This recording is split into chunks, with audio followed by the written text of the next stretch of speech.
अल्हम्दुलिल्लाह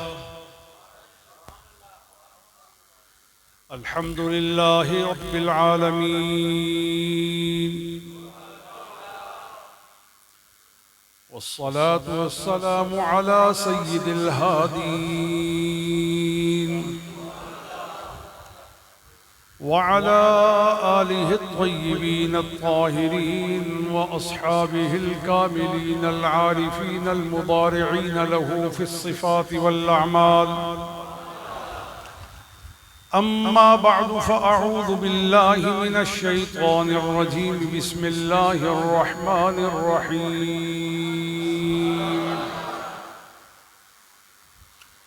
वमा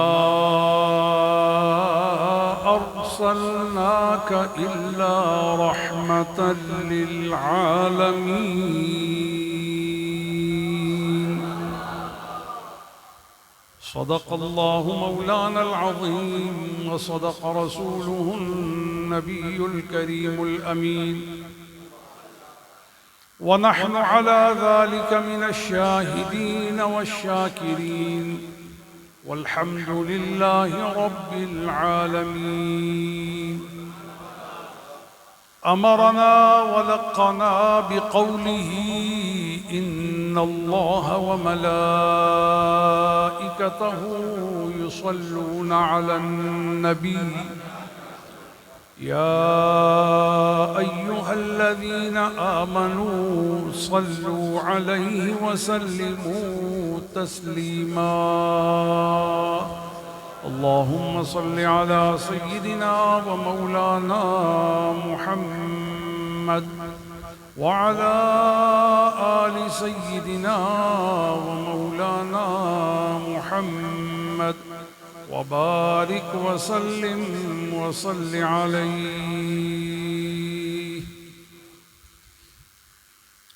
हाज़रीन मुहतरम, खुर्संद सआदतमंद अफराद, शुरकाए तक़रीब बज़्म मीलाद, आमादाए सिमाअत मिदहत हबीब किरदगार, ग़ुलामाने सय्यदे दो सरा, मुहिब्बीने खैरुल वरा, आमादाए सिमाअत ज़िक्र मीलाद मुस्तफ़ा, आप तमाम को इस बज़्म नूर मजलिसे खैर व सुरूर तक़रीबे सय्यद आलम सल्लल्लाहु अलैहि वसहबिहि वसल्लम की शिरकत और इन्इक़ाद की भरपूर मुबारक हो। मैंने एक आय करीमा गुफ्तगू के लिए तिलावत का शर्फ उठाते हुए आपके सामने तिलावत की, जिसमें हक़ तआला जल्ल जलालुहु व अम्मा नवालुहु फरमाता है वमा अर्सलनाका इल्ला रहमतल लिल आलमीन,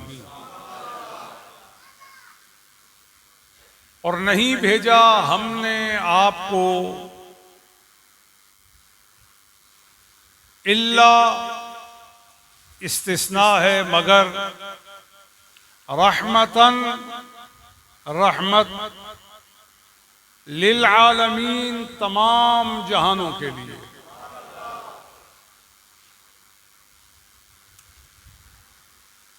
इस आयत का आसान मफहूम ये बनता है कि वमा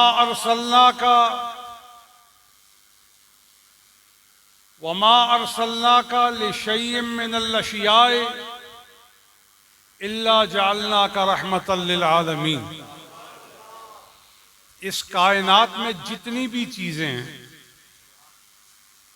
तवज्जो रखिए, हबीब हमने आपको कायनात की अशिया की तरफ जब भेजा तो वमा अरसलनाका लिशय्इन मिनल अशिया, चीज़ों में से कोई चीज़ ऐसी नहीं जिसके लिए हमने आपको भेजा हो। तो कैसे भेजा? इल्ला जअलनाका रहमतल लिजमीइल अशियाइ फिल आलमीन, हमने आपको तमाम चीज़ों के लिए इस आलमीन में रहमत बनाकर भेजा है। बड़ा एक जामे मफहूम है इल्मी एतबार से, इतना जामे मफहूम है कि कायनात में जिसके लिए भी लफ्ज़ शय आता है ना, जिसे भी आप शय बोल करके मंतूक करेंगे, यानी उसको अपने नुत्क में लाएंगे, अपनी जुबान पर लाएंगे और अपने लहजे में लाएंगे, अपने तकल्लुम में लाएंगे और अपने बयान में लाएंगे शय बोलकर। और कायनात में कोई भी ऐसी वजूद रखने वाली हकीकत नहीं जिसके लिए शय का इतलाक ना हो सिवाय अल्लाह के। अल्लाह शय नहीं है, बोलो ना, अल्लाह शय, वो खालिकुल अशिया है, वो चीजों को बनाने वाला है। वो चीज, बोलो ना, वो चीजों को बनाने वाला है, वो खुद चीज। अक्सर जुहला सवाल कर देते हैं, बताएं जी अल्लाह क्या चीज है। ये सवाल सुनते ही हमें पता चल जाता है कुछ पढ़ा लिखा नहीं है, आता जाता नहीं है, इसने अकायद का कोई सबक नहीं लिया। अकायद तो दूर की बात है, ये पहले साल में भी नहीं बैठा है। तो अल्लाह शय नहीं है, बोले, बोलो ना, अल्लाह, बल्कि उसकी सिफत तकवीन के साथ। कौन सी? अल्लाह ताला की जो जाती सिफात है ना, वो 8 हैं। कितनी? हयात, कुदरत, इल्म, कलाम, इरादा, देखना, सुनना और तकवीन।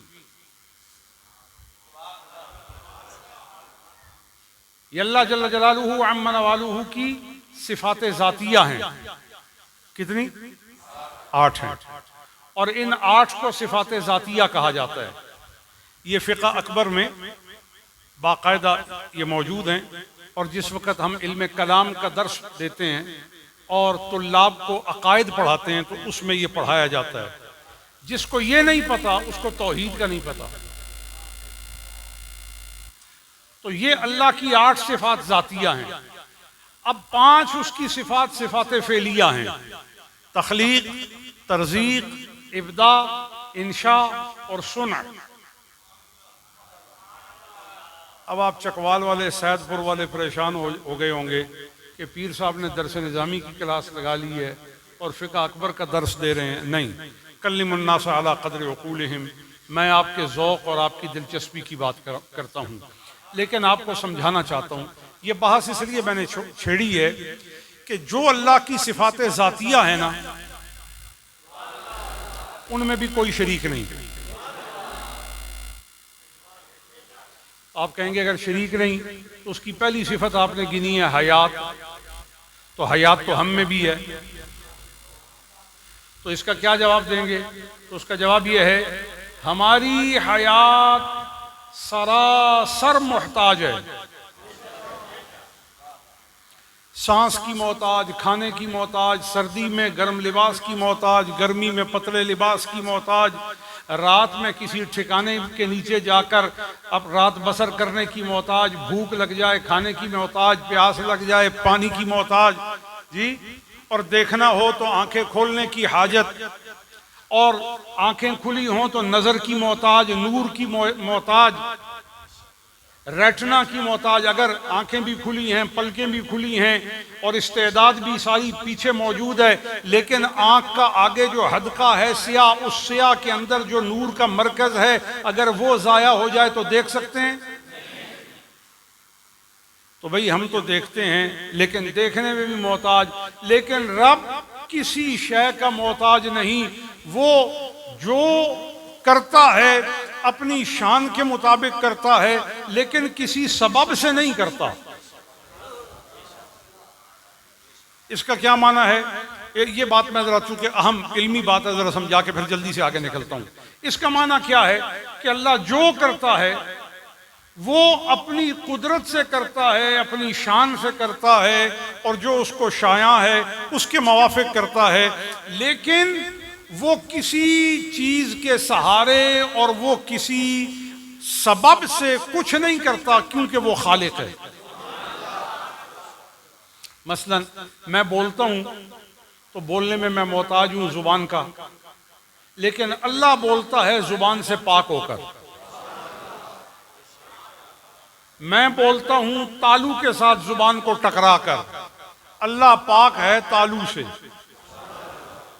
मैं बोलता हूँ गले से आवाज को और सांस को फेंक कर, अगर इधर से गला पकड़ लें तो बोल सकते हैं। तो पता चला कि ये मखलूक के बोलने में हाजतें हैं, असबाब हैं और इत्तिका है, वो इसके सिवा बोल नहीं सकते। गला मौजूद हो, मुंह मौजूद हो, दांत मौजूद हो, तालू फट जाए। इधर सैदपुर में फटे हुए तालू से भी बोल सकते हैं, बोलो। वो बच्चे जो कटे हुए तालू के होते हैं वो बोल नहीं सकते, माँ बाप परेशान होते हैं, कटा तालू किस तरह ऑपरेशन करें कि बोलने के काबिल हो। ये दलील है इस बात की कि ये मखलूक है। बोलो ये क्या है, और बोलो ना ये क्या है।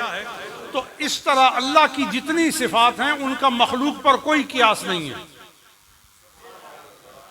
मसलन मैं सुनता हूं, आप सुनते हैं, मगर हम सुनने के लिए एक मखसूस बुलंदी की आवाज हो उसको सुनते हैं। इतना ज्यादा शोर डाल के बोलें कि कान में कुछ कान पड़ी न सुनाई दे, तो फिर कहा जाता है जरा हल्का बोलो, कुछ सुन तो सकें। या आप किसी बड़े हुजूम में जाते हैं, सुनाओ क्या था वहां, कहते जी क्या बताएं क्या था, इतना शोर था कि कुछ समझ ही नहीं आ रही थी। तो ये क्या है, तो मखलूक होने की दलील है। खुले बोलो, किस बात की दलील है, मखलूक होने की। क्योंकि ये सुनने में भी किसी मायार और जाविये के और हद के पाबंद हैं, उसके बगैर ये सुन नहीं सकते। लेकिन मेरे अल्लाह की शान आप देखिए, मेरा अल्लाह सुनता है। बोलो ना, मेरा अल्लाह, लेकिन वो इस तरह सुनता है कि गूंगे की भी सुनता है। गूंगे की भी, आप में से कोई है जो गूंगे की सुन सके? लेकिन मेरे अल्लाह की शान है कि वो गूंगे की भी सुनता है। तो रब फरमाता है हबीब मैं गूंगे की भी सुनता हूं, तो तुझे मैंने आलमीन के लिए, मैं आलमीन का रब हूं, तू आलमीन के लिए रहमत है, तुझे भी मैंने ये शान दी है। गूंगे तो गूंगे रहे, हिरनियां आके बोलें तो तू सुनता है, ऊंट आके बोलें तो तू सुनता है, अपने बेगाने आके बोलें तो तू सुनता है। और माँ का पैदाशुदा गूंगा बच्चा, यहूदिया माँ का गूंगा बच्चा जो पैदा है और उसने अपनी कूक से लगा के उठाया हुआ है, हुजूर की बारगाह में आती है और कहती है सुना है कि आप आखिरी नबी होने का दावा करते हैं। फरमाया मैं दावा करता नहीं हूं, मैं नबी हूं। तो वो कहती है आपके नबी होने की दलील? फरमाया दलील जो तू चाहे, क्योंकि दलील तुझे दरकार है, तो लिहाजा तेरी मंशा और तेरी पसंद की दलील हो तो वो तेरी तस्दीक और तेरे इत्मीनान के लिए ज्यादा कारआमद होगी। फरमाया जिसे तू दलील के तौर पे चाहे। उसने कहा फिर भी? तो आपने फरमाया फिर ये तूने जो बच्चा उठाया है ना, ये तेरा बच्चा जिसे तेरे पेट से जन्म लेना नसीब हुआ है, तेरा दूध पी के बड़ा हुआ है और तेरे माहौल में इसने परवान अपने आप को चढ़ाया है, ये तेरे यहां बड़ा हुआ है, मगर गवाही मेरी मोहम्मद की नबूवत और रिसालत की देगा। पता है मुहद्दिसीन क्या लिखते हैं? मुहद्दिसीन कहते हैं औरत खिलखिला कर हंसी, हा हा हा हा हा करके हंसी। आपने फरमाया हंसती क्यों है? अर्ज करने लगी जनाब ये जिसे आपने दलील करार दिया है और अपनी नबूवत का शाहिद करार दिया है, ये मेरा बच्चा है, ये पैदाइशी गूंगा है। हुजूर ने फरमाया गूंगा है तेरे लिए, अब देख गूंगा क्या कहता है। अल्लाह अकबर। हुजूर का इशारा करना था कि गूंगा बोल पड़ा। तो तो मुझे फिर कहने का ये हक है ना, जब हुजूर के इशारे में इतना असर है, हुजूर ने हाथ नहीं लगाया, हुजूर ने दम नहीं फरमाया, हुजूर ने हुक्म नहीं फरमाया, इशारा किया। मैं पूछता हूं वो चकवाल वालों, जिसका इशारा इतना जोरदार है उसकी जात कितनी बेमिसाल होगी।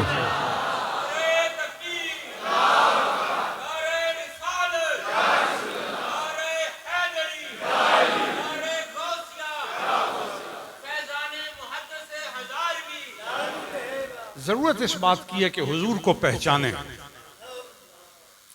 लेकिन ऐसे ना पहचाने जैसे कोई यमीनो यसार का पहचान रहा है, जैसे कोई अमामो खल्फ का पहचान रहा है, जैसे कोई फौको तहत का पहचान रहा है, जैसा कोई अबजद के हुरूफ से मुतारफ होने वाला पहचानता है। इस तरह ना पहचानो, हुजूर को इस तरह पहचानो जैसे हुजूर की अल्लाह ने पहचान करवाई है। देखिए, मेरी और आपकी पहचान में खता हो सकती है। हम हुजूर के लिए क्या मुतय्यन करें कि हुजूर क्या है? अक्ल नाक़िस है, इल्म अधूरा है, असबाब तोता है, लेकिन जिसकी जात के बारे में बात करनी है उसकी शान का आलम यह है कि अल्लज़ी यराका हीन तक़ूम व तक़ल्लुबका फ़िस्साजिदीन, तेरा रब तुझे ही तकता है। अल्लज़ी यराका, तेरा रब तुझे तकता है। उस हबीब के बारे में हम क्या तायुन करें? लाअमरो का, तेरी जिंदगी की कसम, खुदा जिसकी जिंदगी की कसमें खाए, बताओ मैं और आप उसके लिए क्या कह सकते हैं कि उनकी क्या शान है? रब्बुल आलमीन जिसके नक्शे कदम को जमीन पर मुनक्कश होता देखे तो फरमाए ला उक़सिमु बिहाज़ल बलद, तहे कदम जो खाक आई, हबीब इस खाक की निगाह कुदरत में ये मंजिलत है कि हम इसकी कसमें खाते हैं। हालांकि शरी मसला क्या है, जो यमीन लगव है ना, वो किसी की भी खाई जाए, अब्बा की कसम, अम्मा की कसम। अक्सर लोग जो है ना, बड़ा किसी को इत्मीनान दिलाना हो ना, तो वो कहते हैं ये मेरा बेटा है, इसके सर पे हाथ रखता हूं, मुझे इसकी कसम। ये लगव है, लायानी है, शरन इसकी कोई हैसियत नहीं। मेरी बीवी की कसम, लगव है। मेरे बेटे की कसम, लगव है। मेरे उस्ताद की कसम, लगव है। इसकी शरी कोई हैसियत ही नहीं। कसम जो शरा में मोतबर है वो है वल्लाह, अल्लाह की कसम। किसकी? अल्लाह की कसम, उसके अर्श की कसम, उसकी तौहीद की कसम, उसकी जात की कसम, उसकी सिफात की कसम, उसके कुरान की कसम। ये कसम दुरुस्त है, ये कानून है। लेकिन रब फरमाता है सारी कायनात मेरी कसम खाती है, मैं तेरी कसमें खाता हूं।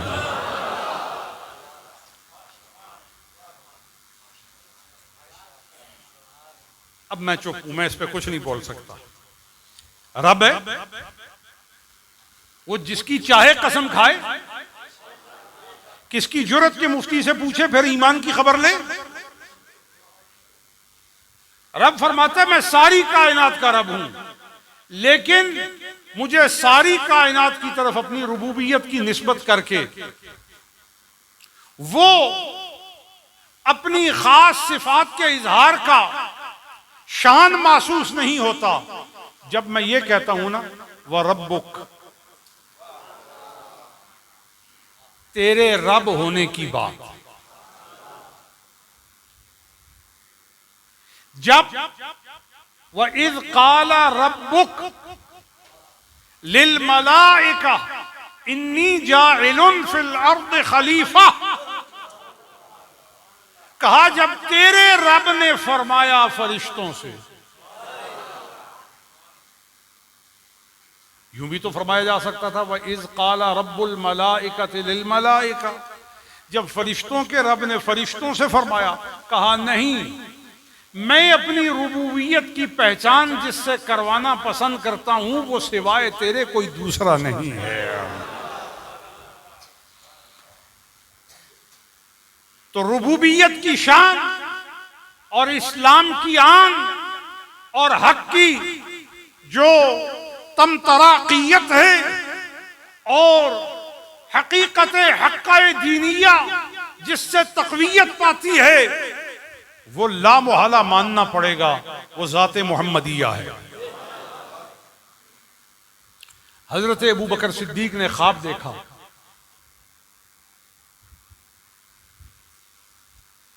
कि आसमान से चांद टुकड़े होके गिर रहा है। इनके घर, उनके घर, उनके घर, उनके घर, उनके घर, उनके घर, टुकड़े होकर सैयदना अबू बकर सिद्दीक ख्वाब में देखते हैं क्या हो रहा है, चांद टुकड़े होकर गिर रहा, क़िताअत में चांद गिरता है। और वो देखते हैं कि जब चांद गिर रहा है तो मेरे घर में भी गिरा। लेकिन हुआ यूं कि सबके घरों में गिरा और कुछ के घरों से उठकर वापस चला गया, लेकिन मेरे घर में जो चांद का टुकड़ा गिरा तो वहीं रहा। और एक रिवायत में ये आता है कि आप फरमाते हैं मैंने देखा चांद टुकड़े होकर नहीं गिरा, मेरे घर में पूरा चांद आ गया है। सुन रहे हैं, मुतवज्जे है ना, पूरा चांद आ गया। आपने मक्का में मुअब्बिरीन से पूछा ये क्या ख्वाब है, उन्होंने कहा कि अदगासो अहलामो रुया हैं, इनमें कोई ध्यान देने की जरूरत नहीं, आदमी को ख्वाब आता रहता है, कोई बड़ी बात नहीं। आप समझ गए कि इसको पता नहीं, इसको वहां से यमन चले गए, सफर पर, मुहिम पर, जरूरी काम पर गए। वहां किसी 120 साला उम्र रसीदा आलिम, दाना, हकीम और मुखबिर से मुलाकात हुई। पूछा कि मैंने एक ख्वाब देखा है कि मेरे घर में चांद आया है, बताइए इसकी क्या ताबीर है। उन्होंने कहा आप कहां से आए, कहा मक्का से। कहा आपने ये ख्वाब मक्का में देखी, कहा हाँ। कहा ये इस बात की दलील है कि मक्का में अल्लाह का आखिरी नबी आएगा, आप उन पर ईमान लाएंगे और आपका उनसे जो रिश्ता बनेगा वो कभी टूटने वाला रिश्ता नहीं होगा। ये ऐलान नबूवत से पहले की बात है। क्या पता चला? पता चला रब ने हुजूर की जमात के लोगों को भी पहले से चुन लिया था। इसलिए मुहद्दिसीन ने लिखा है कि सबके ईमान की बड़ी मंजिलत है और उनका बड़ा दर्जा है, लेकिन अबू बकर का ईमान जो है वो इतनी बुलंदी वाला है जिस तरह वही। अब बात नतीजे की तरफ लेकर इसको मुंतज करता हूं। जब कल्बियत ज़हनियत सिद्दीकियत का ये आलम है कि वो ऐलान नबूवत से पेशतर इस इस्तिफा पर हैं, इस चुनाव पर हैं और इस बुलंदी पर हैं, तमव्वुज पर हैं और इर्तिफा उनका दर्जा है। तो मैं पूछता हूं अगर बैठने वालों के इस्तिफा और चुनाव का यह आलम है तो हुजूर की जात का आलम क्या होगा? ये मैं बुनियाद रख रहा हूं ताकि बात आपको समझ आए। हुजूर को पहचानना जरूरी है। अगर हुजूर की पहचान नहीं, कुछ भी नहीं। आप मिलाद शरीफ करते रहें, कुछ भी नहीं। 11वीं शरीफ करते रहें, कुछ भी नहीं। सदका खैरात करते रहें, कुछ भी नहीं। नमाजें पढ़ते रहें, कुछ भी नहीं। हज और जिहाद करते रहें, कुछ नहीं, क्योंकि आपने रूह ईमान को ही नहीं पहचाना। और रूह ईमान ज़ाते मुस्तफ़ा है। क्या है? देखो ना, किसी का हाथ काट दो जिंदा रहेगा कि मर जाएगा? बोलो।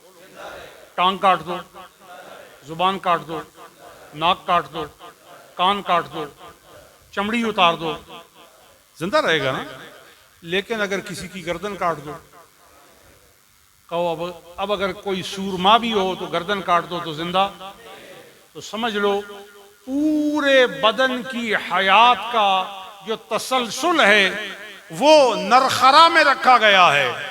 जब वो कट जाए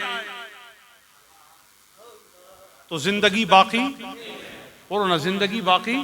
अजी जिंदगी तो जिंदगी रही, जिंदगी के जो मुताल्लकात हैं वो बाकी नहीं रहते। जिन चीजों का मालिक नहीं रहता, जिस औरत का खामद है खामद नहीं रहता, बोलते नहीं हो कि इधर फिर भी रहता है, बोलो ना। अगर वो बंदा मर्द जिसका नरखरा कट गया या जिसे मौत आ गई, अब वो किसी चीज का मालिक था, पहले मरने के बाद मालिक रहा, उसकी मिल्कियत खत्म हो गई। समझ लीजिए जिस तरह जिंदगी आदमी को तमाम औसाफ पर कादिर रखने और इस्तेहकाक में दावे का पूरा हक देती है, इसी तरह मोहम्मद करीम के साथ जिसका ताल्लुक और पहचान और दिल और रूह जुड़ गया, समझ लें इधर जुड़ने की जो देर है उधर तौहीद का हक मिल गया, रिसालत का हक मिल गया, आखिरत का हक मिल गया, जन्नत का हक मिल गया, बख्शिश का हक मिल गया, नमाज का हक मिल गया, रोजे का हक मिल गया, अल्लाह को पहचानने का हक मिल गया, वुजू का हक मिल गया, हरम में दाखिल होने का हक मिल गया, बैतुल्लाह की जियारत का हक मिल गया, खुदा के यहाँ बख्शिश का मकाम मिल गया, अल्लाह के यहाँ उसकी मंजिलत बुलंद हो गई। इस कदर है कि फरमाया अगर तू मुस्तफा का गुलाम है तौबा कर ले, सर की चोटी से पांव की एड़ी तक गुनाहों की स्याही और दलदल में तू डूबा हुआ है, मगर हुजूर की निस्बत से तौबा करने की देर है, तेरा रब तुझे इस तरह पाक कर देगा जिस तरह माँ के पेट से पहले दिन का बच्चा मैं पाक कर देता हूं।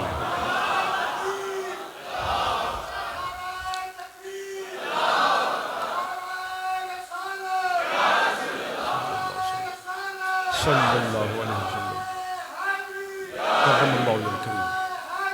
करमल्लाहु वजहहु करीम।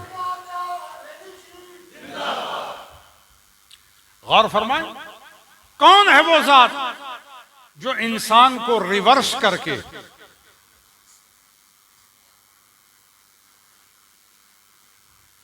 पैदाइश के पहले दिन की पाकी के मकाम पर ले जाए। देखें दुनिया का कोई बच्चा, चाहे वो हिंदू के घर पैदा हो, यहूदी के, आर्या के, जैनी के, बुद्ध मत के, ओमतों के, शतों के, दुनिया के किसी भी आसमानी या दुनिया के किसी भी खुद साख्ता मजहब के एतकाद वालों के यहाँ पैदा हो जाए, ये बात उसूली है कि अल्लाह ने किसी भी इंसान को गुनाहगार पैदा नहीं किया।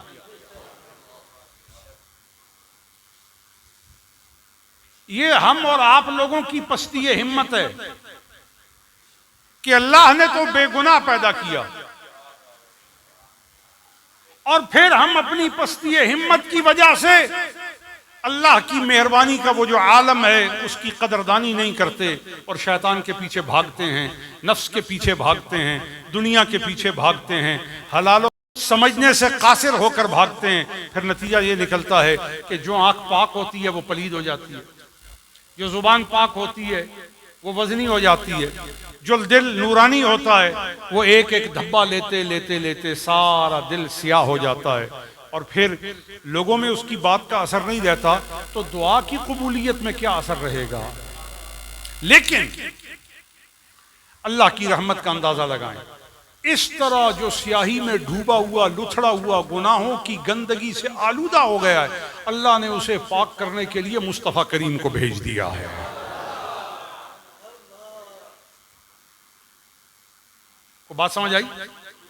मखलूक को पाक करने के लिए, मखलूक को अल्लाह वाला बनाने के लिए, मखलूक को अल्लाह की मारिफत देने के लिए अल्लाह ने अपने हबीब को भेजा है। अब अगर कोई उठकर ये कहे कि हमारी हुजूर के साथ तसावी है, हम हुजूर के साथ बराबर हैं, हम हुजूर के साथ हमसर हैं, हम हुजूर के साथ हम पल्ला हैं, तो मैं कहूंगा आपको जुनन लाहिक हो गया है, दीवानगी हो गई है, दिमाग का इलाज करवाइए। और भाई पाक करने वाला और पाक होने वाला नहीं कोई समझ आई? भाई पाक करने वाला और पाक होने वाला आपस में बराबर हैं? बोलो। अच्छा आपको ये बात समझ नहीं आई, मैं इसको और आसान करता हूं। सफ में सफ दर सफ मअमूमीन मुक्तदीन पीछे खड़े होने वाले, इक्तिदा करने वाले सैकड़ों लोग खड़े हैं, जमात में खड़े हैं। अब उनको ये मफाद है कि जमात में आए हैं तो नमाज 27 दर्जे आला है, कि इधर नहीं है तो फिर बोलते क्यों नहीं हो? अगर आप फजर की नमाज घर पढ़ें तो अल्लाह की नमाज है, लेकिन आपको 27 गुना आला उसका सवाब नहीं मिलेगा अगर आप जमात में नहीं हैं। आसान सी बात है ना कि जमात में आए, और ये 27 का जो अदद है ना, इसमें ज्यादती भी है। अहादीस में सिर्फ 27 ही नहीं है, ज्यादती भी है, लेकिन 27 पर पूरी उम्मत ने बिलउमूम और जमहूर ने इसको बिलकसरा बिलकबूल बयान किया है, इसलिए 27 की रिवायत बयान की जाती है। तो 27 दर्जे नमाज जमात के साथ अदा करने का अजर बढ़ जाता है, लेकिन कब? जब तक इमाम के पीछे रहे। अगर महाजात इमाम, वो सरहद जो इमाम के खड़े होने की है, कोई मुक्तदी उस हद को पार कर जाए तो वो जमात से निकल जाता है। ये हमारे साल अव्वल के तलबा भी पढ़ते हैं, नमाज के मसाइल में हम उनको ये पढ़ाते हैं, ये जानते हैं, बड़ा बुनियादी मसला है। तो जमात के अजर और सिले और सवाब के लिए इमाम के पीछे रहना जरूरी है। अगर इमाम का ये हक है तो मुस्तफ़ा का हक क्या होगा? देखिए, कोई मुश्किल में कोई मंतिक के कज़ियात नहीं बयान कर रहा, कोई मैं सुगरे कुबरे आपके सामने नहीं रख रहा कि पीर साहब इतनी मुश्किल बात कर रहे हैं, हमने इब्तिदाई किताबें ही नहीं पढ़ी हैं और ये हमारे सामने जो है वो मशाकिल और इश्कालात सामने रख के फिर उनको हल करने की तदाबीर के लिए जो कुल्लियात बयान किए गए हैं, जो तुल्लाब की, असातिज़ा की और माहिरीन के ज़ौक़ की चीज़ें हैं, हम तो आमतुन्नास हैं, तो इसलिए मैं तो कोई मुश्किल बात नहीं कर रहा, सिर्फ आपको ये बता रहा हूँ अगर इमाम के बंदा बराबर हो जाए तो वो जमात से, बोले ना डरने की क्या बात है, वो जमात से निकल गया और उसकी नमाज सलाते फुरादा हो गई, अकेले नमाज पढ़ने वाले की तरह नमाज हो गई, क्योंकि अब वो उसके पीछे नहीं रहा, उसके बराबर चला गया, इमाम के महाजात से जो है मुतजाविज हो गया। तो अगर इमाम का ये हक है कि जमात का जो 27 गुना अजर सवाब है उसे पाने के लिए इमाम के पीछे रहना जरूरी है, तो मुझे कहने का पूरा इस्तेहकाक है। इस कयास फ़िक़ही की बुनियाद पर मैं कहना चाहता हूँ, जिस तरह जमात के फैज़ के लिए इमाम के पीछे रहना जरूरी है, इसी तरह तौहीद के फैज़ के लिए मुस्तफ़ा के पीछे रहना जरूरी है।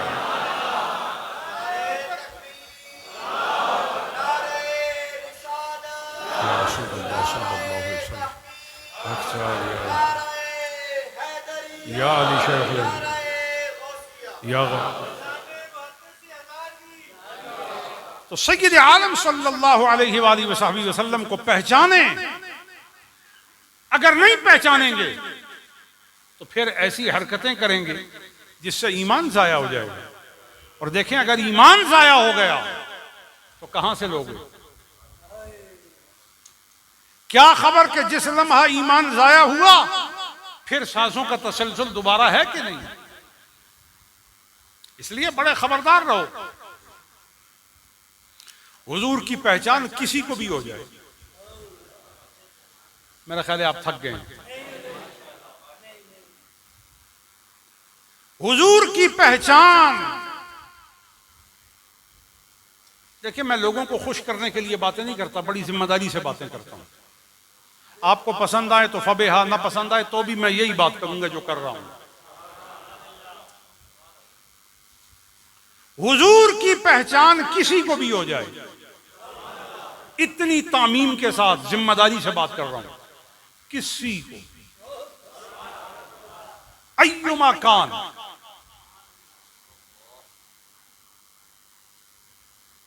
कोई भी था, जो भी, उसको हुजूर की पहचान हो गई, उसको फायदा हो गया।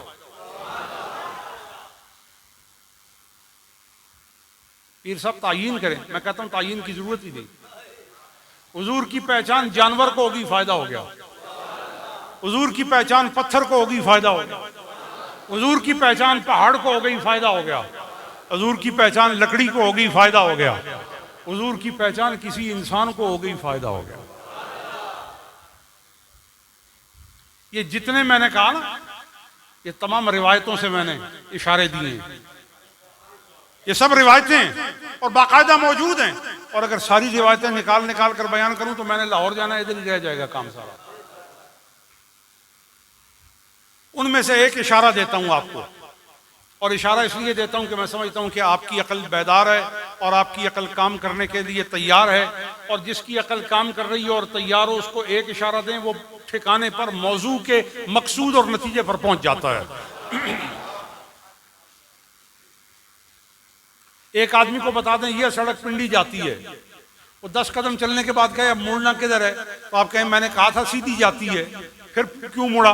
तो 10-15 कदम आगे जाके कहे अच्छा मैं सीधा ही जाऊं, तो बंदा समझ जाता है कि ये खबती आदमी है, इसे कुछ पता नहीं है, इसको तोड़ ही छोड़ना पड़ेगा जाकर, वरना ये पूछ पूछ के ही खाना खराब कर देगा। तो इसलिए तवज्जो कीजिएगा, हुजूर सरवर आलमिया खातिमुन नबिय्यीन शफी मुजरिमा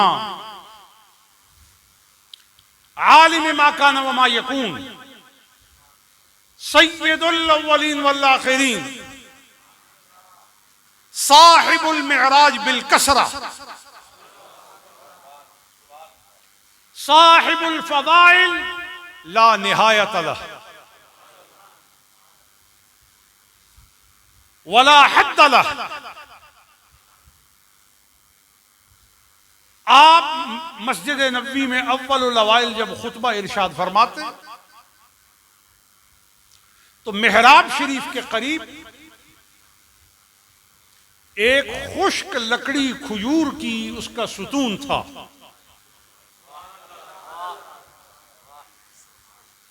उस्तनुन नहल, खजूर का तना, पहले वो उस्तनुन नहल था, फिर वो जो आपके जहन में आ रहा है ना नाम, मैं उस पर आऊंगा। वो उस्तनुन नहल जो है खजूर का तना, हुजूर उसके साथ यूं करके, रिजाल की किताबों में इस तरह आता है कि हुजूर यूं करके टेक लगा के उससे खुतबा देते थे, और यूं भी आता है यूं करके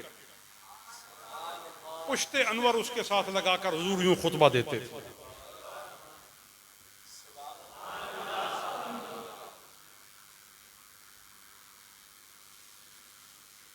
अब जरा आप मुराकबा करें ना कि जिस चीज को हुजूर ने अपना बाजू लगा दिया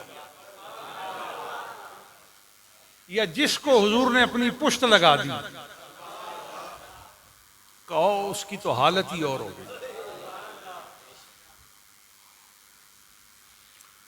उस उस्तने नहल के साथ हुजूर अपना ज़िरा शरीफ, किलाई मुबारक, बाजू मुबारक आप लगा के टेक दे के खुतबा इरशाद फरमाते, या अपनी पुश्ते अनवर लगा के खुतबा इरशाद फरमाते। तो सिहाबियात में एक सिहाबी है, उसका नाम है आइशा। ये उम्मुल मोमिनीन जो है उनको नहीं, सिहाबिया है, अंसारी तबके से है। तो अंसारिया सिहाबी है, वो हुजूर की खिदमत में आई और अर्ज करती है रसूलल्लाह मेरा एक नौकर है, बड़ा खूबसूरत लकड़ी का काम करता है, बहुत खूबसूरत चीजें बनाता है कि लोग हाथ रख रख कर देखते हैं कि क्या शाहकार बनाया है।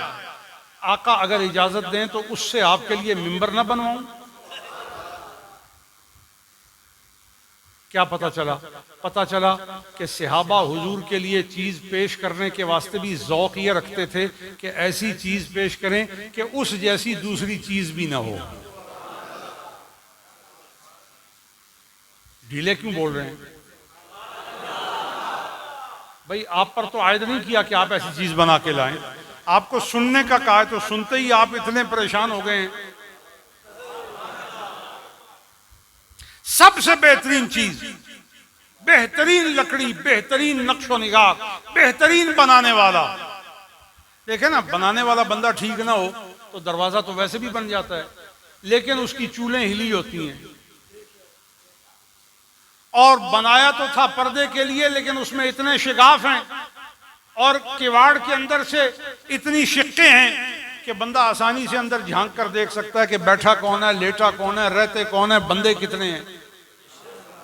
तो खाक काम के लिए आपने दरवाजा लगाया, दरवाजा तो लगाया था कि आपको पूरी तरह तन्हाई मुहैया हो और फुर्सत हो और बेखतर होकर रह सकें। तो ये जो उसमें से शिगाफ झांकने का मौका दे रहे हैं, ये इस बात की दलील है कि किसी नकम्मे मिस्त्री ने बनाया है। समझ गए? अच्छा, अब मैं कोई मिस्त्री साहिबान बैठे हों तो वो खफा हो गए हो तो मैं माजरत के साथ भी, लेकिन मैं एक मायार की बात कर रहा हूं। तो हजरत आयशा सहाबिया अंसारिया ने मिंबर के लिए अर्ज की कि मेरा एक मुलाजिम है, अच्छा काम करता है, नज्जार तबके से है, और वो आप इजाजत दें तो हम बना के ले आए। तो सहाबाए किराम हजरत सहल और इस तरह दीगर सहाबा वो रिवायत करते हैं, कहते हैं जिस दिन मिंबर बन के आया तो मुझे आज भी याद है किस दरवाजे से अंदर लेके आए, कितने लोग उठा के लाए, और उसकी कौन सी सम्त मस्जिद की तरफ थी और कौन सी सम्त दरवाजे की तरफ थी। मैं पूछता हूं इसका मसाइल से क्या ताल्लुक है कि मिंबर का रुख किधर था, मिंबर की निचली सीढ़ी किधर थी, उठाया हुआ किस हैत पर था और किस तरीके से लेकर आ रहे थे, इसका मसाइल से क्या ताल्लुक है, इसका उमूर से क्या ताल्लुक है। लेकिन सहाबा इसको भी बयान कर रहे हैं, तो इससे पता यह चला कि जिस चीज का हुजूर से ताल्लुक हो सहाबा की उसमें दिलचस्पी और रग़बत हुआ करती थी। खैर, वो मिंबर लाकर मेहराब में रखा गया। सहाबा कहते हैं हमें यह मालूम है किस तरह रखा गया, कितना मेहराब के अंदर था, कितना मेहराब के बाहर था। ये बाकायदा हदीस की किताबों और शुरू की बात है।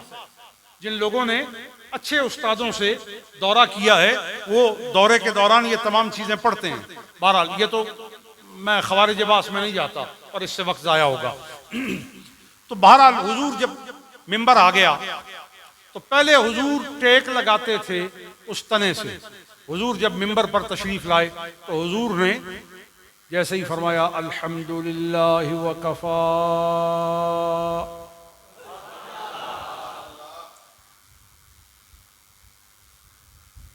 तो महफिल से फूट फूट कर रोने की आवाज।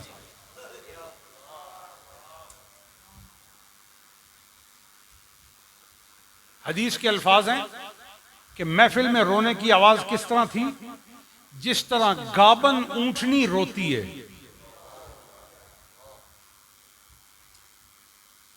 ये अल्फाज हैं, गाबन ऊंटनी रोती है खतरे की वजह से, परेशानी की वजह से। और शारहीन लिखते हैं, आपको समझ नहीं आई ना, अब समझाने के लिए शारहीन ने एक और नजीर पेश की है। शारहीन ने लिखा है कि रोने की आवाज इस तरह आई जिस तरह किसी शीरखार बच्चे को उसकी मां से छीन लिया हो। अब आइए समझ, लड़ाई में, घर में लड़ाई हो जाती है ना, चलो उच्चा ना सही, नीवी आवाज ना दी आपको, हो जाती है ना, ये नहीं होनी चाहिए। क्योंकि मेरे आका ने घर में कभी लड़ाई नहीं की है। हाँ, पक्की बात बता रहा हूं। जब मिलाद शरीफ में आए हो तो ये बात भी सुनकर जाओ, हुजूर ने अपनी बीवियों के साथ कभी लड़ाई नहीं। तो अगर पगड़ी बांधना सुन्नत है, दाढ़ी रखना सुन्नत है, सफेद कपड़े पहनना सुन्नत है, खुशबू लगाना सुन्नत है, मिसवाक करना सुन्नत है, सुभान अल्लाह कहना सुन्नत है, अल्हम्दुलिल्लाह कहना सुन्नत है, अल्लाह अकबर कहना सुन्नत है, तो बीवी से लड़ाई न करना ये भी हुजूर की सुन्नत है।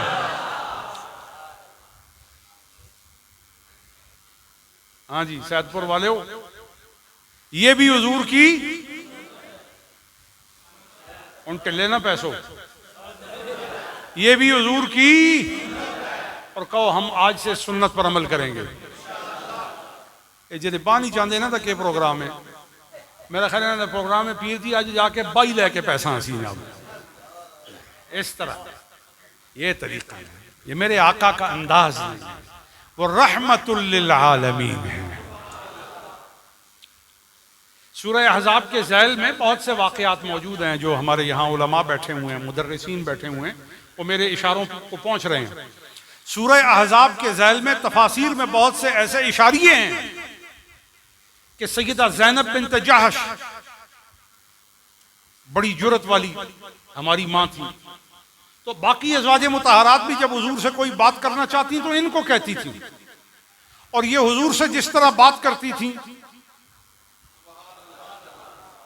वो उनका एक हक था, और हुजूर उनकी बात को सुनकर आगे से मुस्कुराते थे, फरमाते थे ज़ैनब, और ज़ैनब इस तरह बात नहीं है ना, और ज़ैनब जो मतलब तुम ले रही हो ना ये मतलब नहीं है ना।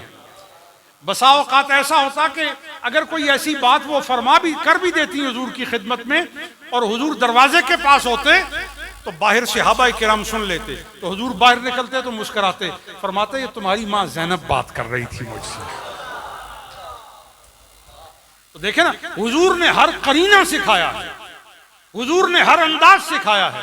अच्छा मुझे अपने ईमान से बताएं, अगर हुजूर का ये अंदाज घरों में शौहर अपना लें तो शादियां कामयाब ना हो जाएं?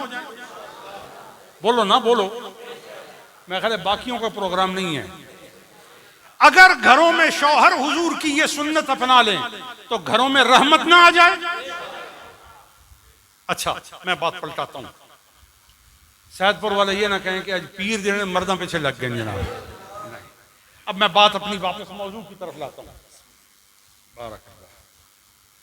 ये लड़ाई खत्म करने पर दे रहे हैं ये माशाअल्लाह, अल्लाह इनको सलामत रखे, ये इनकी मोहब्बत है, ये इनका प्यार है, अल्लाह करीम इनको अपनी रहमतों बरकतों से नवाजे। अच्छा, तो हुजूर मस्जिद नबवी शरीफ में मिंबर शरीफ के आने पर सैयद आलम सल्लल्लाहु अलैहि वसल्लम जब मिंबर पर तशरीफ लाए तो सख्त रोने की आवाज आई, इतने रोने की आवाज आई कि लोगों की तवज्जो उस रोने वाले के ढूंढने पर लग गई।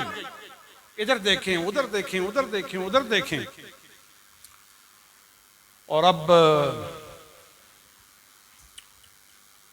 शुरू में, बुखारी की शुरू में, क्योंकि यह रिवायत बुखारी में भी है, बुखारी की शुरू में अगलबन मुहद्दिस इब्न बत्ताल ने और इमाम बदरुद्दीन आइनी ने और अल्लामा किरमानी ने और अल्लामा कस्तलानी ने और अल्लामा जलालुद्दीन सयूती ने और इस तरह दीगर शारिहीन ने इसके ज़ैल में लिखा है, शेखुल इस्लाम ज़करिया अल-अंसारी शाफ़ई ने इसके ज़ैल में लिखा है कि बाज़ सहाबा रोने वाले की आवाज को ढूंढने पर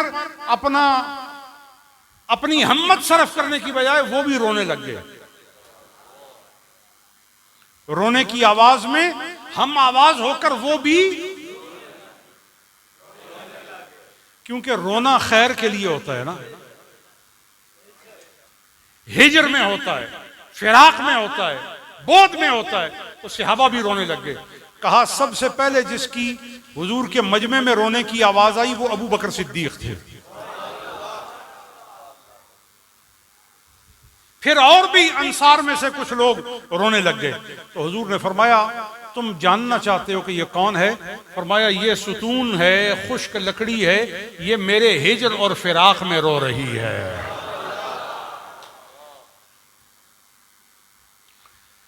बाज रावियों ने यह लिखा है कि उसके रोने पर हुजूर ने अपना कान उसके करीब कर दिया। ये जो बातें भी मैं कह रहा हूं जिम्मेदारी से कह रहा हूं, मतन में मौजूद हैं। हुजूर ने अपना कान उसके करीब कर दिया। बाज रिवायात में आता है हुजूर ने अपने बाजू में उसे ले लिया, और बाज रिवायात में आता है हुजूर ने उसके लिए मिंबर छोड़ के उसे अपने सीने से घुट कर लगा लिया।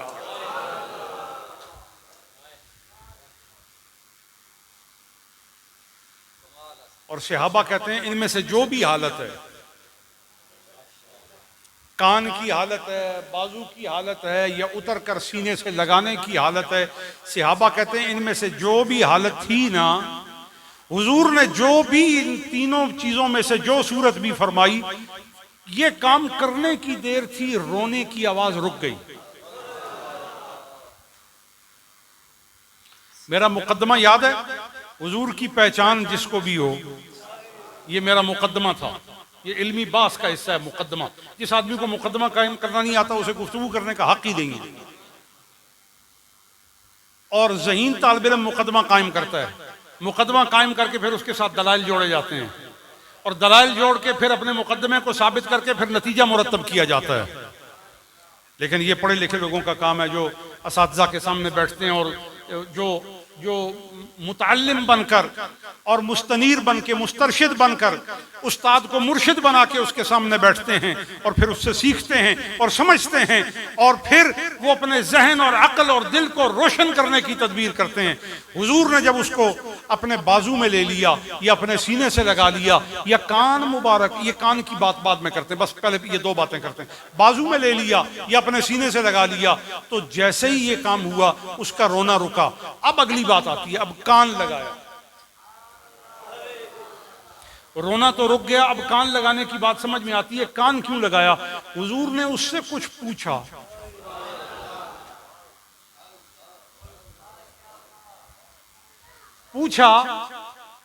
ए उस्तुन, ए खशब, बता क्या तुझे दूं? चाहे तो पहले जैसा दरख्त बना दूं, चाहे तो तुझे जन्नत में लगा दूं, या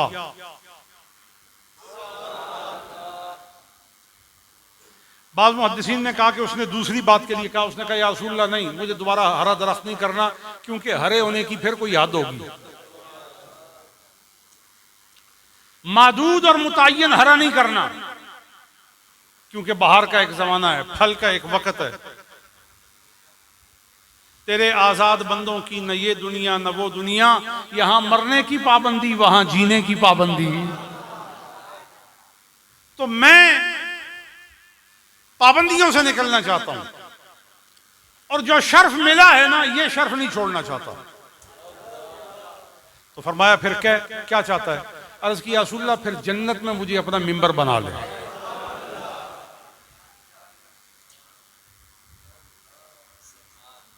पक्की बात है, ये किताबी बात है। जन्नत में मुझे अपना, मैं कहता हूं इंसानों से वो खुश्क दरख्त आगे निकल गया। अकल वालों के इस्तेमाल अकल से वो नतीजा नहीं निकल सकता था जो खुश्क लकड़ी ने नतीजा निकाला। उसने कहा ना सरसब्ज दरख्त ना जन्नती दरख्त, मुझे अपने कदमों के नीचे रहने वाला मिंबर बना लें ताकि बहारें ही बहारें होती रहें।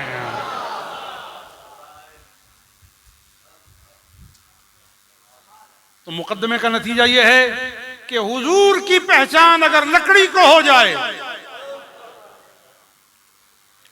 तो उसे मांगने में खता नहीं होती और सिले में उसके लिए कमी नहीं होती। अब इन तमाम नज़ायर पर आखिरी बात लाता हूं। अगर हुजूर के कुर्ब की बरकत से लकड़ी को फैज मिला तो मजलिस मीलाद में आने वालों, हुजूर की निस्बत पर आने वालों, हुजूर की मोहब्बत की गर्मी उठाने का कसद करके आने वालों, आपकी किस्मत कितनी बुलंदी पर गई है कि सुरैया आंख उठा उठा कर देखती है, कुदसी गर्दनें उठा उठा कर देखते हैं कि ये खाकी कहां जा रहा है, ये फर्शी कहां जा रहा है। तो ये निस्बतें सारी हुजूर के मीलाद की हैं, ये हुजूर के आमद की तमाम खुशियां हैं। बस हुजूर के मीलाद का तकाजा ये है कि हम अपनी जिंदगी में, हाँ बहुत लंबी बात कर ली है मैंने, हम अपनी जिंदगी में कोशिश करें कि शाकिला ढूंढें। कुल कुल्लुन यामलु, जो हाफिज हैं वो बोल लें, कुल कुल्लुन यामलु अला शाकिलतिह, हर अमल करने वाला अपने शाकिला पर अमल करता है। शाकिला कहते हैं सांचे को। किसको कहते हैं? सांचे को। अगर सांचा ही अच्छा ना हो तो आदमी कोई मायारी काम नहीं कर सकता।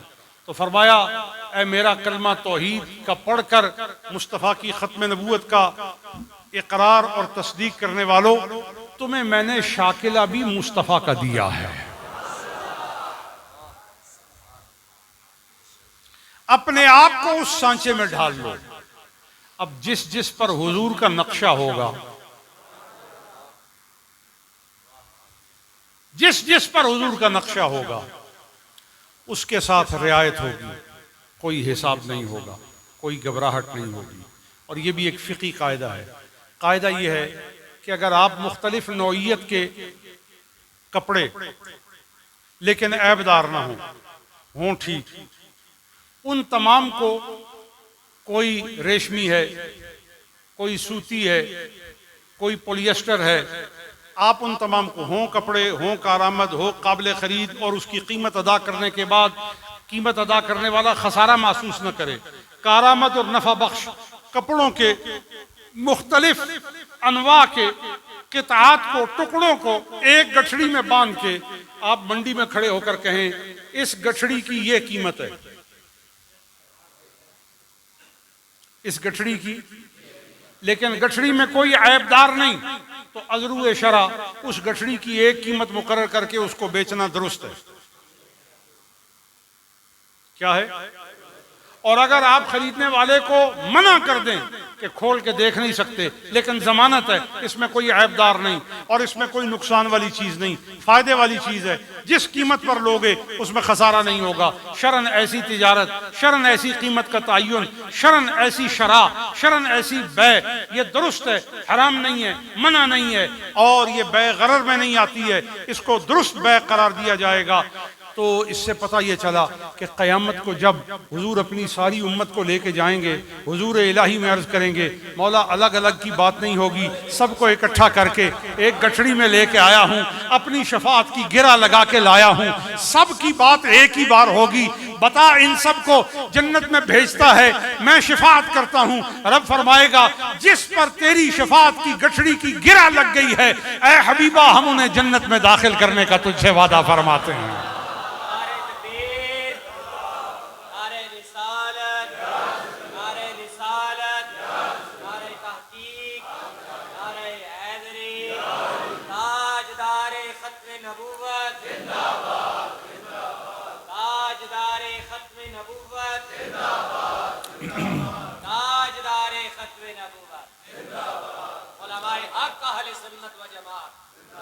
बस आखिरी बात करके इजाजत लेता हूँ। वुजू करते हैं ना, मेरा ख्याल है यही करते हैं जो सारे ला रहे हैं। वुजू करते हैं कि नहीं? वाव की पेश के साथ वुजू उन करते हैं ना। बाद लोग करते वुजू हैं और बताते वजू हैं, और दोबारा दौर लगा के पूछें क्या किया, कहते विजू। पता ही नहीं कि वुजू का क्या माना है, वजू का क्या माना है और विजू का क्या माना है। लेकिन मैं भी नहीं बताने लगा, क्योंकि इतना फारिग नहीं हूं कि सब कुछ ही बता के जाऊं। कुछ काम आप भी करें ना। तो वुजू करते हैं वाव की पेश के साथ, वुजून, वुजू करते हैं ना। तो वुजू के लिए बड़ी बात है, नूरुल इज़ा में हम अपने असातिज़ा से पढ़ते हैं और तलबा को पढ़ाते हैं। तो 7 किस्म के पानी हैं, फिर उनके अंदर 3 औसाफ हैं, वो देख करके फिर आप वुजू करेंगे। फिर आगे बास में ये बताया जाता है उस पानी से वुजू करना दुरुस्त है जिसकी तबीयत के अंदर कोई तब्दीली ना आई हो। अब जिनकी तबीयत में तब्दीली नहीं आई है और सही ईमान पर उनकी तबीयत है, वो इसका जवाब दें। उस वुजू से पानी दुरुस्त है जिसकी तबीयत में तब्दीली, भाई आप में से भी जिसकी तब्दीली तबीयत के अंदर नहीं आई है, सही तबीयत सफा और ज़का पर है, वो जवाब दे। उस वुजू से पानी, उस पानी से वुजू दुरुस्त है शरअन जिसकी तबीयत में मुगायरत ना आई हो, तब्दीली ना आई हो, कोई बदलाव ना आया हो और उसके अंदर कोई इनकिलाब ना आया हो, वो अपनी हालत असलिया पर हो और वो अपनी शक्ल असलिया पर हो और वो अपनी सूरत असलिया पर हो और वो अपनी बूए असलिया पर हो और वो अपनी रंगत असलिया पर हो। अगरचे कोई हलाल चीज भी उसमें मिला दी जाए फिर भी वुजू नहीं कर सकते। उसकी तबीयत का उसके असली और हकीकी पहलू के साथ जुड़ा रहना जरूरी है। तो जिस तरह पानी को उसकी तबीयत के साथ रहना जरूरी है, इसी तरह ईमान को मोहम्मद मुस्तफ़ा के साथ रखना जरूरी है। लिहाजा आपको यही पैगाम दे रहा हूं, ज़ौक़ और शौक़ के साथ हुजूर का जिक्र किया करो, अदब के साथ जिक्र किया करो, और कोई भी करीना जो हुजूर के अदब और ताज़ीम के खिलाफ है, चाहे वो किसी किताब में लिखा हो, न पढ़ा करो न बयान किया करो। और ये मेरी दलालत, मेरा मुशारों ने क्या है, बाज लोगों ने ये लिखा है, हत्ता कि इसको कुतुब में यके बाद दीगरे लिख दिया गया है कि हुजूर अलैहिस्सलातु वस्सलाम के घर में बड़ी गुर्बत थी। ये बातिल महज है, बिल्कुल ये बात गलत है कि हुजूर के घर में गुर्बत थी। हुजूर का घर, हुजूर का घराना, हुजूर का खानदान तो गरीब था ही नहीं। मुख्तसर इस पे दो तीन बातें कर दूं। हुजूर के परदादा का नाम है हाशिम। क्या नाम है? और ये गज़ा में दफन है, और मैंने आपके रोजे पे हाजिरी दी है। जिस जमाने में मैं उर्दन पढ़ता था, जामिअतुल असरा अम्मान उर्दन में पढ़ता था, तो उस जमाने में मैं वहां से सैयदना हाशिम अलैहिस्सलाम के रोज़ा अनवर की जियारत के लिए गया था। एक ही दफा गया, ये 1994 की बात है। और अब जब मैं बात कर रहा हूं तो मेरे विजदान और तसव्वुर की दुनिया में मुझे ऐसा ही लग रहा है जैसे उनके रोज़ा अनवर के सामने खड़ा हूं मैं। तो हजरत हाशिम तो फिलिस्तीनी नहीं थे, तो वहां क्यों दफन हुए? वो तो मक्की थे। उसका जवाब यह है कि गज़ा उस जमाने में न्यूयॉर्क की तरह, फ्रैंकफर्ट की तरह, लंदन की तरह और सैन फ्रांसिस्को की तरह दुनिया की बहुत बड़ी तिजारती मंडी थी गज़ा। और उस तिजारती मंडी का सबसे बड़ा जो ताजिर था वो हुजूर का परदादा हजरत हाशिम।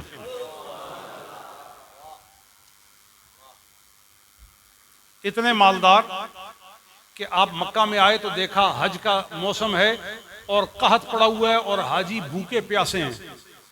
आपने हज के 6 दिन 3 वक्त उनको खाना खिलाया। 8, 9, 10, 11, 12, 13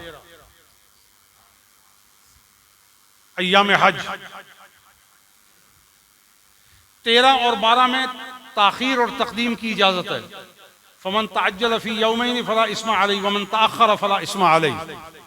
रमी के मसाइल हैं, तो बहरहाल मेरे मौजू से इसका ताल्लुक नहीं है। तो आप तशरीफ लाए तो ये याद रखिएगा, हज किसी भी जमाने में लाखों से कम नहीं हुआ।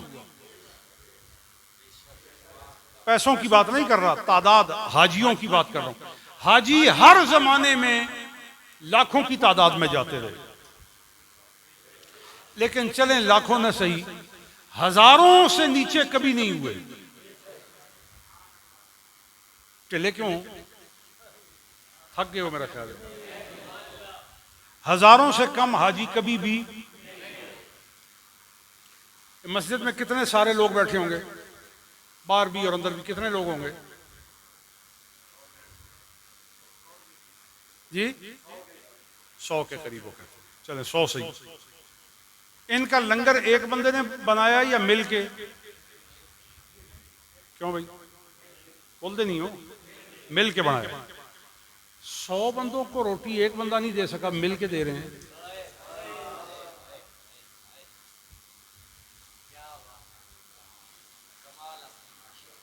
सौ बंदों को रोटी एक बंदा।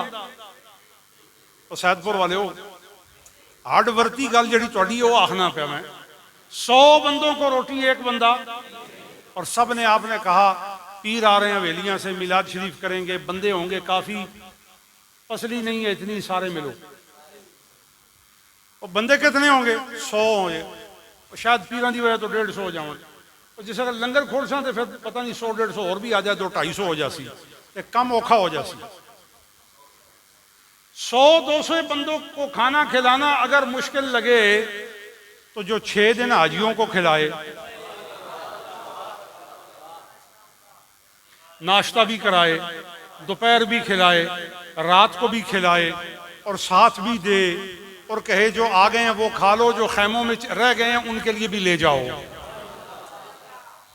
वरना हम लंगर शरीफ का इंतजाम करते हैं तो हमने 2 बंदे बड़े खास किस्म के मिजाज के रखे होते हैं खड़े देगों के पास।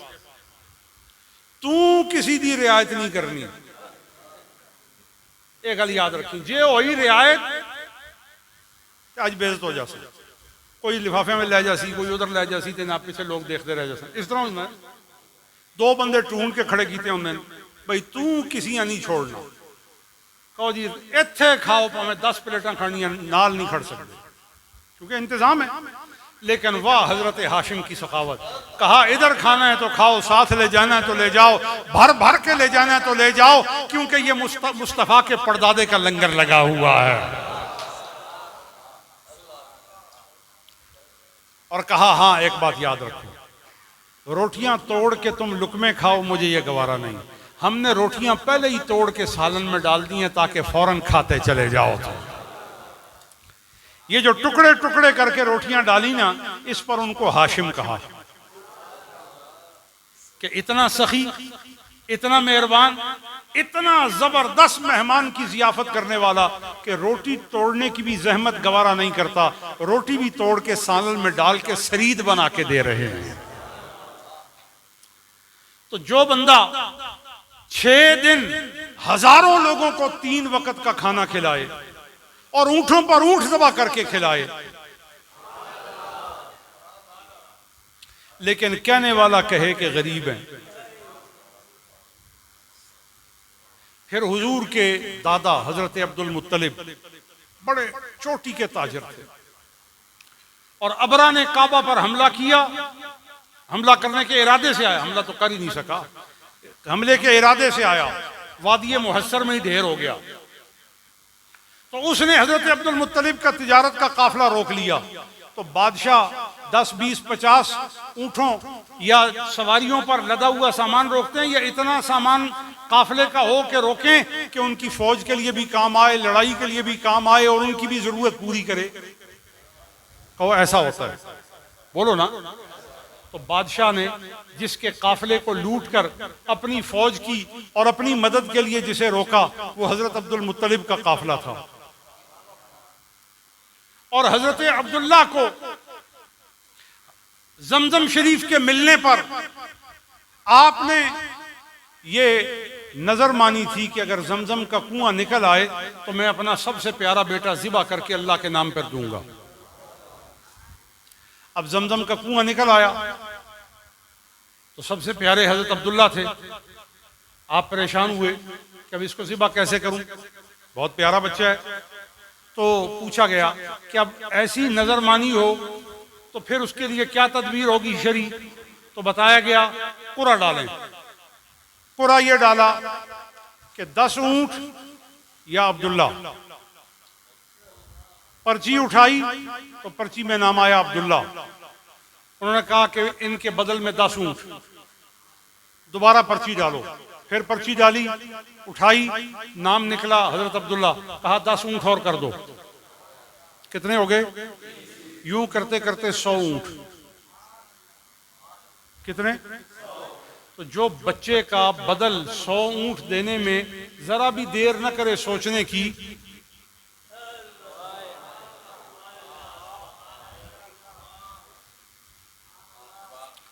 फिर हुजूर के वालिद हजरत अब्दुल्ला ताजिर थे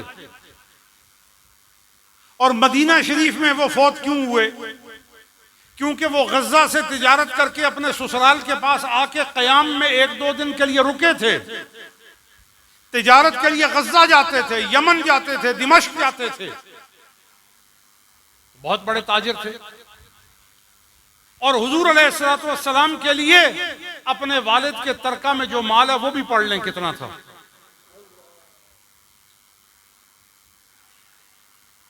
फिर भी कहते हैं गरीब और हुजूर अलैहिस्सलाम 12 साल की उम्र में सफर तिजारत पर गए और 25 साल की उम्र तक जाते रहे और इतना नफा लेकर आए कि हजरत खदीजा ने कहा मैं शादी करना चाहती हूं। अब हुजूर के माल पर कोई नजीर पेश करें। जामे तिरमिज़ी किताबुन नुसुक, सय्यद आलम सल्लल्लाहु अलैहि वसल्लम उम्रे पर तशरीफ ले जाते हैं और अपने साथ कुर्बानी के लिए 100 ऊंट लेके जाते हैं। कितने? खुले बोलो। जिनमें से नबी अलैहिस्सलाम ने अपने हाथ से 63 ऊंट आपने खुद ज़िबा किए और 37 ऊंट हजरत अली को कहा तुम ज़िबा करो। मैं पूछता हूं, जो सफर जियारत हरम मक्की पर 100 ऊंट ज़िबा कर दे अपनी तरफ से, इसलिए ये कभी नहीं समझना कि हुजूर गरीब थे। हुजूर का घराना गरीब था, हुजूर जैसा मालदार दुनिया में कोई नहीं था। तो फिर हुजूर के घर चूल्हा क्यों नहीं जलता था? जितना माल आता था गरीबों में बांट दिया जाता था। ज़ौक़ और शौक़ के साथ हुजूर का मीलाद मनाया करें, अदब के साथ मनाया करें। मैंने जो कुछ कहा है कुरान और सुन्नत की रोशनी में कहा है, अपनी मर्जी से नहीं कहा और अपनी तमा के नतीजे में नहीं कहा, हुजूर के इश्क अदब में कहा है। और परवरदिगार आपका सुनना, मेरा सुनाना अपनी बारगाह में कबूल व मंजूर फरमाए।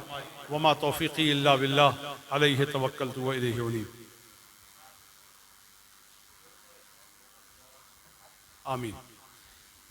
दरूद शरीफ पढ़िए। अल्लाहुम्मा सल्लि अला सय्यिदिना व मौलाना मुहम्मद व अला आलि सय्यिदिना व मौलाना मुहम्मद व बारिक व सल्लिम व सल्लि अलैहि। दूसरे सीगे के साथ भी पढ़िए। अस्सलातु वस्सलामु अलैका या रसूल अल्लाह, अस्सलातु वस्सलामु अलैका या हबीब अल्लाह, अस्सलातु वस्सलामु अलैका या शफीअल मुज़निबीन, अस्सलातु वस्सलामु अलैका या रहमतल लिल आलमीन, अस्सलातु वस्सलामु अलैका या मुअल्लिमल कायनात, अस्सलातु वस्सलामु अलैका या मक़सूदल कायनात व अला आलिका व अस्हाबिका या सय्यिदल आलमीन। जिस महफिल में लोग इकट्ठे हों और तमाम बातें हों मगर हुजूर का दुरूद ना पढ़ा जाए, वो महफिल अल्लाह को कबूल नहीं है। इसलिए हमने अपनी महफिल का ख़िताम, अपनी महफिल का तकमला हुजूर के दुरूद और सलाम को बनाया है। समझ आ गई? हुजूर के दुरूद और सलाम को अपनी महफिल का इख्तिताम किया है, उसको उसकी मोहर बनाया है। तो लिहाजा दुरूद और सलाम पढ़ करके हम अब दुआ करते हैं, मौला करीम आज की इस मकबूल हुजूर की मीलाद की मुअन्वन महफिल में जो कुछ किताब व सुन्नत की रोशनी में बयान किया, उस पर जो अजर मुरत्तब हुआ उसको हुजूर की बारगाह में तोहफा करते हैं, कबूल फरमा। अरवाह अंबिया व मुरसलीन के लिए तोहफा करते हैं, कबूल फरमा। अरवाह अहले बैत अतहार के लिए तोहफा करते हैं, कबूल फरमा। अरवाह खुलफाए राशिदीन के लिए तोहफा करते हैं, कबूल फरमा। अरवाह अस्हाब किराम जमी तबक़ात 12 के 12 तबक़ात के लिए पेश करते हैं, कबूल फरमा। ताबईन अतबाउ ताबईन के लिए पेश करते हैं, कबूल फरमा। हुजूर की उम्मत के अकाबिर औलिया हज़रत महबूब सुबहानी शहबाज़ लामकानी शेखुल इस्लाम मुहियुद्दीन अब्दुल कादिर जीलानी के लिए पेश करते हैं, कबूल फरमा। दाता अली हुजवेरी के लिए पेश करते हैं, कबूल फरमा। हज़रत मोइनुद्दीन हसन सिज्जी काज़मी अजमेरी शेखुल इस्लाम के लिए पेश करते हैं, कबूल फरमा। हुजूर बहाउद्दीन शाह मोहम्मद इब्न मोहम्मद शाह नक्शबंद के लिए पेश करते हैं, कबूल फरमा। हज़रत अबू हफ़ज़ उमर शिहाबुद्दीन सोहरवर्दी के लिए पेश करते हैं, कबूल फरमा। कादरी चिश्ती नक्शबंदी अवैसी तीजानी कुबरावी शतारी दंदरावी सलासिल के औलिया के लिए पेश करते हैं, कबूल फरमा।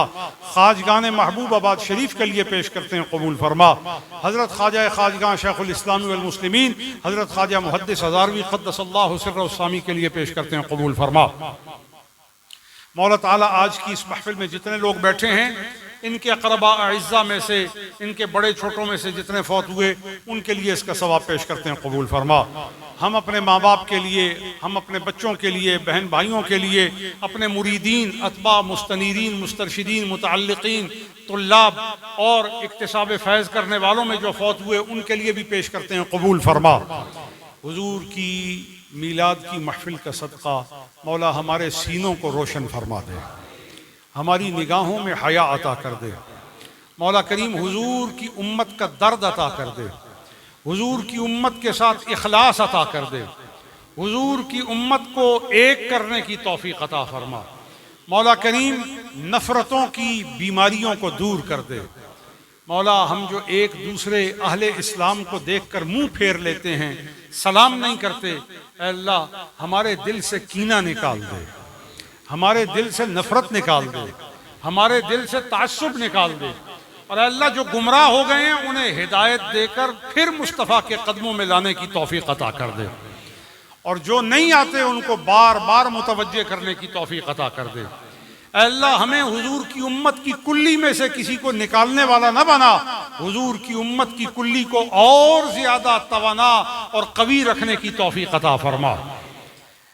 मौला करीम हम सब के इखलास को कबूल फरमा, हम सब के बैठने को कबूल फरमा, और इसका सिला हमें हुजूर की तवज्जो अता फरमा, हमें हुजूर की तवज्जो अता फरमा, हुजूर की तवज्जो अता फरमा। हुजूर सुल्तानुल औलिया सैयदी अब्दुल कादिर जिलानी रज़ियल्लाहु ताला अन्हु की तवज्जुहात और फ़ुयूज़ात अता फरमा। उनके तसव्वुर कामिल से मौला करीम हमारी रूहानियत को तरक्कियाँ और कामयाबियाँ अता फरमा। आज के इस मीलाद में जितने लोग आए, जो परेशान हैं परेशानियाँ दूर फरमा, जो तंगदस्त हैं तंगदस्ती दूर फरमा, जो तुल्लाब हैं, पढ़ रहे हैं, गौर करते हैं, कुतुब बीनी करते हैं और शतर बीनी करते हैं, मौला करीम तू उन पर इल्म और हिकमत के रुमूज और असरार वार फरमा दे। लेकिन वो इल्म जो इल्म आजिज़ी का मूजिब हो, वो इल्म जो तेरी मारिफत का मूजिब हो, वो इल्म जो तेरे हबीब की मोहब्बत का मूजिब हो, मौला वो इल्म नाफे हमें अता फरमा। जो इल्म हिजाब अकबर बन जाए उससे हमें महफूज फरमा, और वो इल्म जो दिल पर लगे और यार की मोहब्बत को और बढ़ाने का मूजिब बना दे। मौला करीम हम सब पर अपना लुत्फ़ व करम फरमा। अब्दुल हमीद कादरी और उनके साथ जितने लोग हैं, इसहाक कादरी वगैरह, उन सब पर अपना लुत्फ़ व करम फरमा। इनके साथ जितने मुआविनीन हैं, कादरी महमूदी हल्का, इन सब पर अपना करम फरमा, इन सब को अपनी मेहरबानियों से माला माल फरमा। रब्बना तुब अलैना इन्नका अंतत तव्वाबुर रहीम। फसल्लल्लाहु वसल्लम व बारक अला सय्यिदिना मुहम्मद व अला आलिहि व सहबिहि अजमईन बिरहमतिका या अरहमर राहिमीन।